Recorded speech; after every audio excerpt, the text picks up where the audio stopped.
far happen, she's no longer judged by 15-second sound bites. Over a 90-minute period, you saw genuineness, you saw smart, you saw tough, you saw somebody who understood John McCain, where he wants to take the world, and a really firm understanding of the difference between Obama, Biden, McCain, and Palin, and she could relate it in a way that most people understand. She convinced me as a taxpayer that I'm not going to get a tax increase, and the business I work for is not going to get a tax increase, and that should be reassuring to the middle class. If a middle class person wants to survive in this global climate, we need to make sure their employer survives. And I know Sarah Palin's going to help that employer because she's been an employer. And also when it comes to spending, people are sick of their money being wasted. And I can promise you, Senator Biden and Obama have never seen a budget that was too big. And John McCain and Sarah Palin have been holy hell when it comes to spending people's money. They have really guarded jealously the taxpayer dollar in Alaska and Washington, and that's just a record I think came through in a way that people could understand. Could you sleep well with Sarah Palin as president?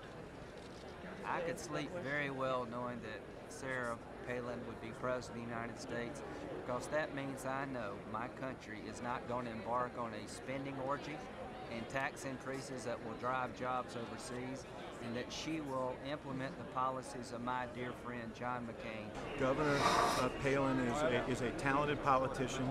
She's a good performer in debates. I think she did very well tonight. I wasn't surprised by one thing that I saw.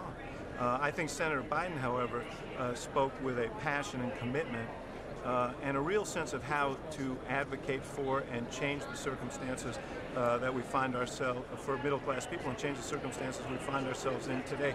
We have, and you know, we heard time and again, for example, Governor Palin talk about their job killer plans and so on. We're about to enter our 9th month of job loss in this country under the plan that they want to continue. If you're worried about job losses, why in the world would you support a ticket that is going to continue policies that brought us to 9 straight months of job losses? So, but you know, I certainly give her credit, as I did before the debate, for the skills that she has as a politician.